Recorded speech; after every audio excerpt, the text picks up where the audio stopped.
I'm going on a business trip for the next 3 days, he announced. I wonder how many times I've been left alone on the weekends due to such trips. I'll be late due to overtime, he often said, resulting in countless nights without a family dinner. At first, I thought it was better not to know, but eventually my husband's repetitive actions received what he deserved. My name is Nancy, a part-time housewife at 44. My husband, Paul, is 46, a corporate employee at a certain company. While his work is not bad, he is a man who values his style and appearance above all else. We've been married for 19 years. The year after our wedding, our son William was born, and without any significant issues, our marital life has reached this point. Or so I wish I could say. The reality is that I've spent more than half of our married life being manipulated by my husband's lies. He was always worried about his smartphone. Initially, I thought it was work-related, but I'd occasionally see him typing away, and upon sneaking a peek, it was usually a conversation with someone on an instant messaging app.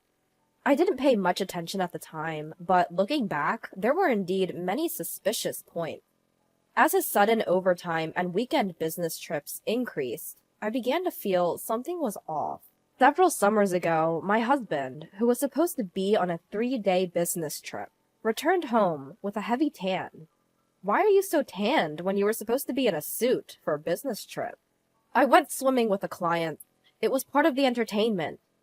A bit back at his absurd answer, but at the time, I only thought it was unfair that he had a fun time alone, reflecting how stupid I was.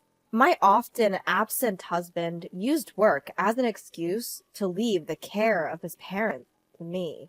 A few years ago, my mother-in-law became disabled due to an injury, and my husband never once offered to accompany her to her hospital visit. He should have some paid leave, but he would blatantly ignore any calls from her. Thus, I'd have to take time off from my part-time job to accompany her. My mother-in-law was a strict person, possibly because she used to be a teacher of traditional calligraphy. I'm rather scatterbrained and prone to mistakes, so I often found myself on the receiving end of her harsh words. To be honest, I didn't like her that much, and I've discussed this with my husband many times. Could you please accompany her to the hospital next week? Your mother would surely want to see you.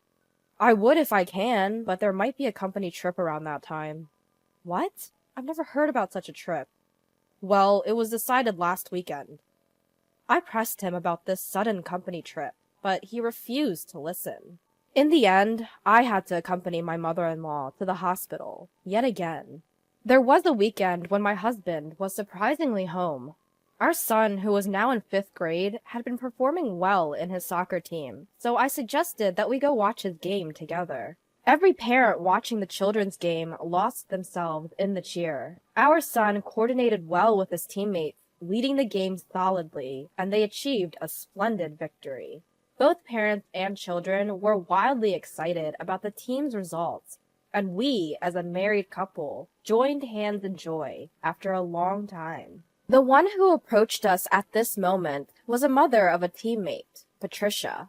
Patricia was a very straightforward woman, and I quickly became friends with her. We would regularly share updates on our children's troubles, home affairs, etc., and began visiting each other's homes more frequently. My husband also got along well with her. Even if Patricia was still at our house when my husband came home from work, we actually felt glad. Our relationship deepened as friends of our marriage. In this way, we continued to have a family-wide relationship, involving not only our sons, but also Patricia's husband. One day, after several years of such interaction, Patricia suddenly started saying something surprising. I know this may sound odd, but doesn't your husband Paul seem to be pretty popular with women? An old man like him? No way. Well, the other day, I saw a man who looked just like Paul at a restaurant with a seductive woman. They looked really close. Patricia then gave a detailed account of what she saw my husband and the mysterious woman doing at the restaurant. Even I was stunned by what she described. Although shocked by Patricia's sighting, I was at a loss as to what to do about the sudden suspicion of my husband's infidelity. While I was still speechless, Patricia advised me to gather evidence first. You can't just vaguely accuse him of cheating. You need to confront him with evidence. She then proceeded to teach me several methods to gather evidence of infidelity. From then on, I could only view my husband with a suspicious eye, and our marriage became even more strained than before. Between our son's SATs, accompanying my mother-in-law to the hospital, my part-time job, and housework, I had plenty on my plate. It was a lot to add the task of looking for evidence of my husband's infidelity, but I did things like search his suit pockets when he was out. Then came that day. Although we had separate bedrooms for a long time, when my husband was away, I felt blissful spreading out on the large bed. I decided to do the same that night and went to the bedroom. When I changed the sheets and duvet and moved my husband's pillow to put mine in place, I found a bank book underneath. Upon inspection, I saw that a fixed amount was being transferred every month to the same person from the account under my husband's name. Checking the name, it read, Patricia Brown. Yes, that's right, to Patricia, our friend. He had been transferring about $300 every month. I silently took a picture of it with my smartphone. The next day was the day I had to accompany my mother-in-law to the hospital. Hey, Nancy, are you listening? It seemed I had been spacing out, thinking about the bank book from the day before. I'm sorry, I wasn't listening very well. Well, I saw Paul walking early in the morning. This was my mother-in-law's story. When she was riding in a friend's car through the residential area early in the morning for some errands, she saw my husband walking and entering an unfamiliar house. Who would he be visiting at such an hour? The only houses you could enter early in the morning would be families, right? As I listened to my mother-in-law's story, I recalled what Patricia had told me earlier. Proof of infidelity. I asked my mother-in-law to give me a general idea of the address in that town. Soon, it was crunch time for our son's college entrance exams, and he was attending cram school every day. The cram school fee was set to be automatically deducted from my husband's account, but I received a notice stating the fee could not be deducted 2 times in a row. I decided to ask my husband about it. The money for William's cram school, they said they couldn't deduct it from the account. Ah, well, can you cover it for now? I'll pay you back later. My husband's behavior seemed odd. Still, I didn't want any conflicts before our son's exams, so I agreed to pay the fee for the time being. But then the same issue occurred the next month, and I had to confront my husband. I'm sorry, I have some debts that need to be settled. I promise to sort it out next month, he said. But by the next month, our son's college entrance exams would have started, and the cram school would be over. I was disappointed that my husband didn't even realize that. Then, our son's exams were successfully finished. He was accepted into the high-profile soccer school he had hoped for. It seems like he didn't make it, I heard. Patricia's son, Robert, had also aimed for the same high school as William, but unfortunately, he didn't pass. He was likely going to attend his backup private school. But according to my son, Robert had stopped appearing at school after the exam. He didn't even show up for the graduation ceremony, and I felt awkward contacting Patricia, so our communication ended there. As my son's high school life settled down, I found myself thinking about what Patricia had told me more frequently. There were several instances of my husband's suspicious behavior, and it was still continuing.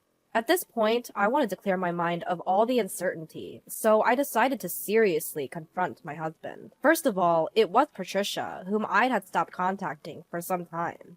I contacted her. Then she told me something shocking. Do you have plans for this weekend? Why the sudden question? This weekend, I'll probably be on a business trip from Friday.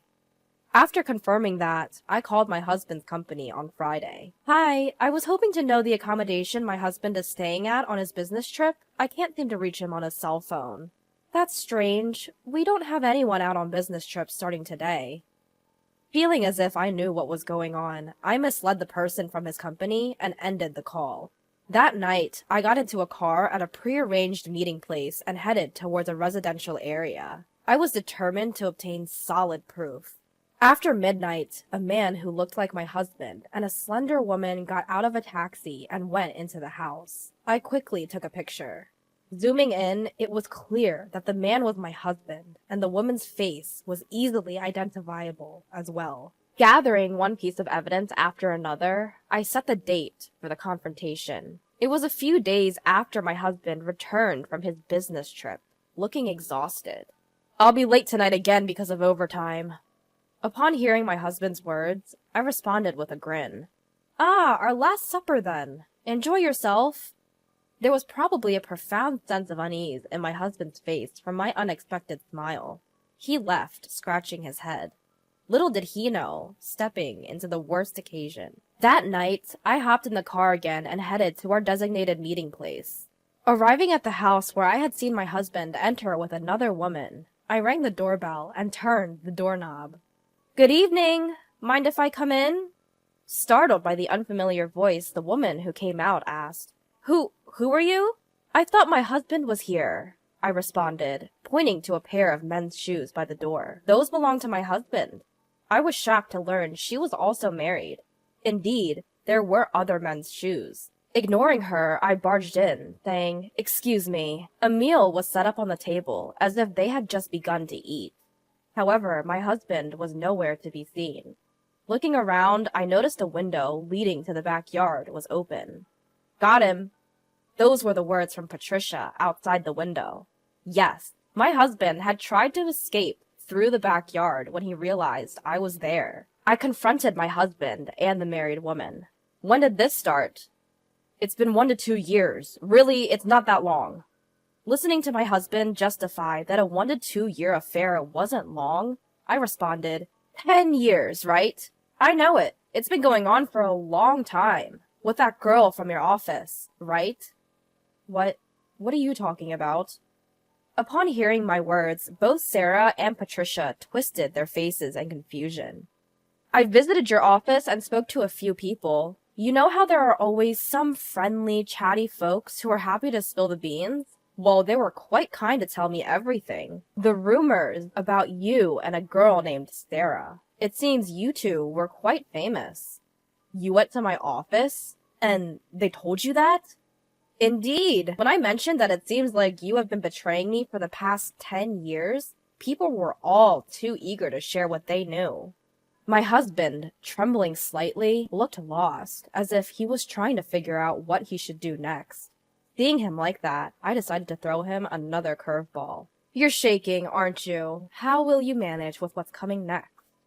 As I finished speaking, the front doorbell rang.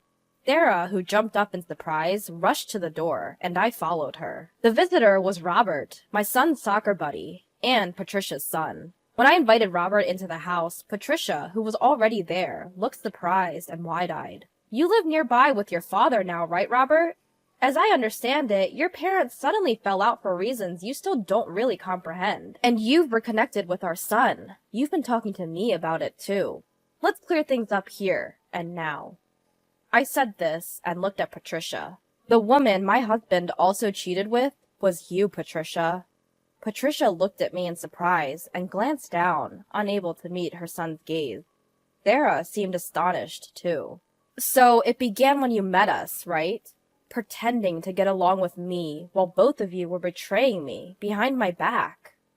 I quickly wiped away my tears and turned to my husband. "Why were you transferring $300 every month to Patricia? Was it because you were paying her that we couldn't afford William's tutoring fees? How could you take money meant for our son's education and give it to your mistress?"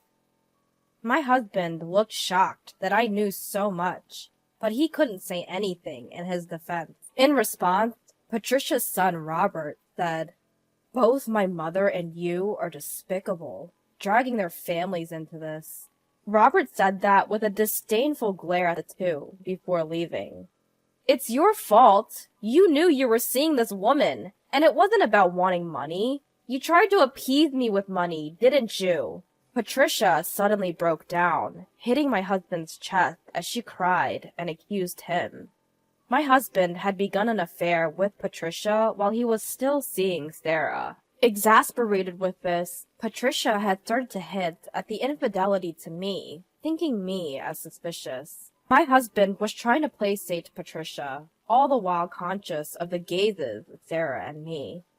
Sarah seemed angry, her face red, but I felt myself cooling off. It all started to feel ridiculous. Are you all crazy? Am I the only one who has to take responsibility in the end? But fine, I don't need a man like this. You two do as you please. I said that, handed the prepared divorce papers to my husband, and continued. I'll send all your stuff to your parents' house. They'll be charged on delivery, so you'll be hearing from your mother soon.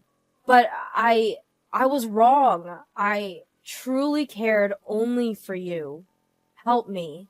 As I tried to leave, my husband, looking desperate, tried to peel off the two women closing in on him and begged me.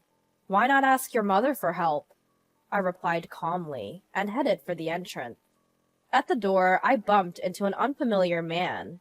It looked like the Sarah's husband. I left the house with a smile, knowing that the unexpected return of the husband would stir up another row. Afterwards, we divorced. My husband's long-term misconduct became known not only to his parents, but also to his colleagues, and he was severely reprimanded by his stern mother. His credibility at work fell drastically, forcing him to resign. Patricia, who was his mistress, was handed divorce papers by her estranged husband, and seemed to have ended up completely alone. Sarah seemed to have moved somewhere, judging from the sale of her house. The scale of the consequences of my husband's long-term infidelity would probably shock him for the rest of his life. For me, since my husband's family had assets, I was able to receive a substantial alimony. It took courage to tell my son the truth, but he quietly listened to my struggles and told me that he too would do his best to live without any worries in the future. Now I live peacefully with my son.